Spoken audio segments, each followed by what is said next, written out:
करोड़पति सौमिक साहेब एक VIP restaurant में बैठे हैं। अचानक रूपा नाम की एक वेट्रेस आई, उसके सामने खड़ी हो गई। उसे देखते ही सौमिक जैसे वासना में डूब गया। उसे सर से पांव तक देखने लगा। रूपा सौमिका को देखते ही समझ गई कि वो बुरी नजर से देख रहा है, इसलिए सौमिका को कोई और समय दिए बिना ही उसने पूछा, क्या खाएंगे? सॉरी सर, मैं कुछ समझी नहीं। क्या तुम नहीं समझी? तुम मुझे बहुत पसंद आई हो। धन्यवाद सर। मैं तुम्हारा धन्यवाद नहीं मांग रहा।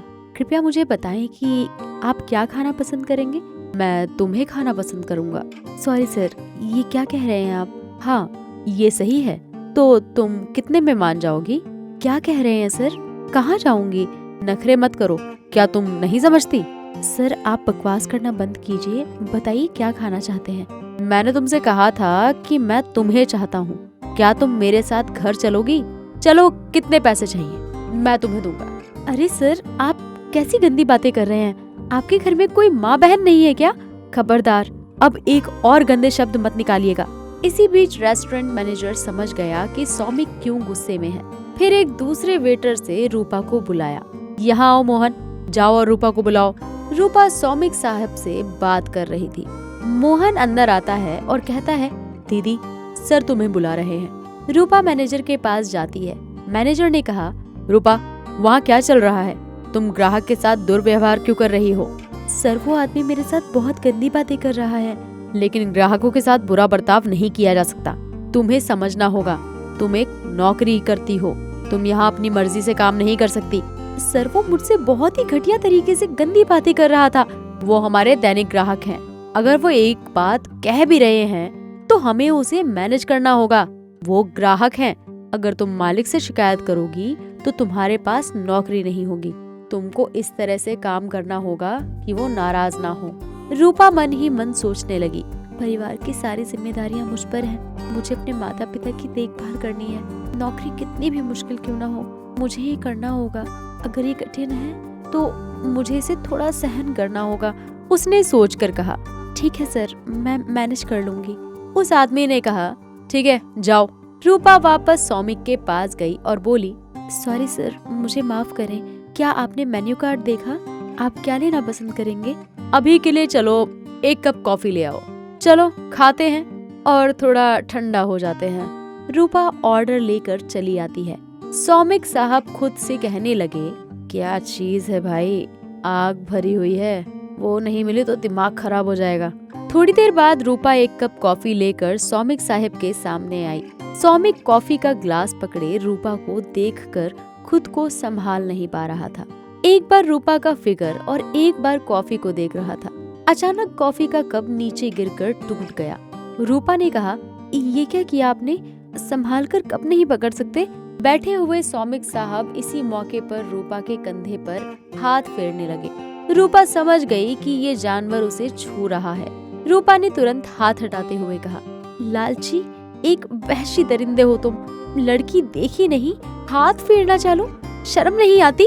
रिलैक्स बेबी, तुम्हें पता है मैं कौन हूँ। मैं अगर चाहूँ तो तुम्हारे अगेंस्ट मैनेजर के पास कंप्लेन कर सकता हूँ। तुमने इस रेस्टोरेंट के सभी वीआईपी इंसान से बदतमीजी की है। उसी वक्त मैनेजर आकर बोला, क्या हुआ यहाँ? सर, ये आदमी मुझसे बदतमीजी कर रहा है, गंदे तरीके से मुझे छू रहा है। तब सौमिक ने कहा, अरे मैनेजर, वो झूठ बोल रही है। मैंने एक कप कॉफी मांगा था, अब वो उसे भी गिराकर मुझ पर इल्जाम लगा रही है। सर, विश्वास कीजिए मेरा, वो झूठ बोल रहा है। तब मैनेजर ने कहा, चुप हो जाओ तुम, ये हमारे वीआईपी कस्टमर हैं। तुम माफी मांगो इनसे, माफी मांगो। क्या हुआ, माफी मांगो। रूपा ने आवाज नीचे करते हुए कहा, सॉरी सर। मैनेजर ने तब रूपा को एक और कॉफी लाने को कहा और रूपा वो लेने चली गई। वहीं इस कंपनी के एमडी चंदन साहब बैठे हैं। सौमिक साहब की बहन अनु चंदन साहब की कंपनी में काम करती है। अनु चंदन साहब के कमरे में एक फाइल लेकर आती है। तब चंदन साहब अनु को कहते हैं, तुम बहुत सुंदर हो गई हो, सर सिग्नेचर कीजिए। और चंदन तब अनु को छूने लगा। थोड़ा करीब आओ। ये क्या सर, आप हाथ पकड़ रहे हैं? तुम यहाँ तो आओ। कहकर चंदन ने अनु को अपनी गोद में बिठा लिया। मैं तुम्हारा प्रमोशन करवा दूंगा। नहीं सर, मुझे प्रमोशन की जरूरत नहीं है सर, मुझे अकेला छोड़ दीजिए। क्यों नहीं, मैं तुम्हारे लिए कुछ भी करने को तैयार हूँ। नहीं सर, मैं इज्जत बेचती नहीं हूँ। क्या समस्या है? मैं तुम्हारा मालिक हूँ, मैं तुम्हारे लिए कुछ भी करूँगा। अनु खुद को छुड़ाने की कोशिश करती है। नहीं सर, मुझे प्रमोशन की जरूरत नहीं है, मैं कल आपके ऑफिस नहीं आऊंगी। ये कहकर वो ऑफिस से निकल गई और चंदर ने गुस्से में आकर फाइल बंद कर दिया। यहाँ सौमिक साहब की बहन अनुज घर पर आकर सोफे में बैठकर रोने लगी। अचानक सौमिक साहब घर आ गए।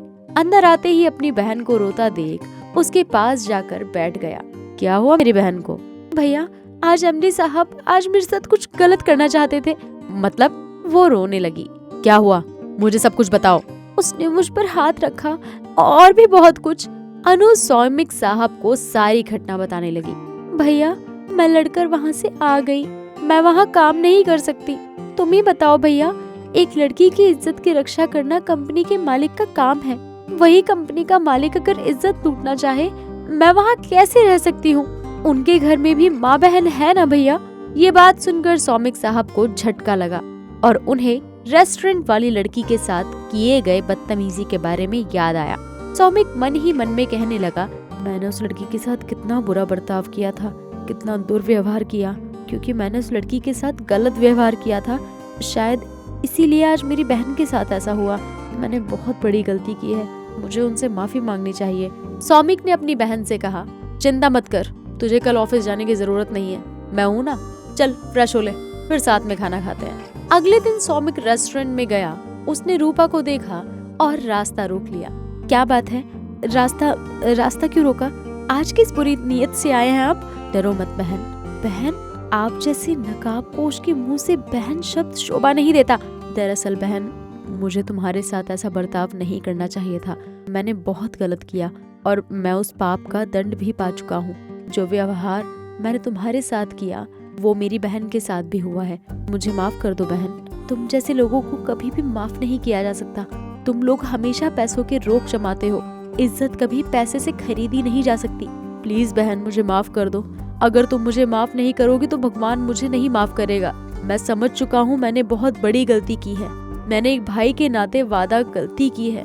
मैं फिर ऐसा कभी किसी के साथ नहीं करूँगा। सौमिक ने रूपा के पैर पकड़ लिए और माफी मांगने लगा। अरे आप क्या कर रहे हैं? ठीक है, उठिए। ठीक है, मैं आपको माफ करती हूँ। आप मेरे साथ क्यों नहीं आते? और फिर कभी ऐसा करने से पहले अपनी माँ और बहन के बारे में सोच लेना, ठीक है?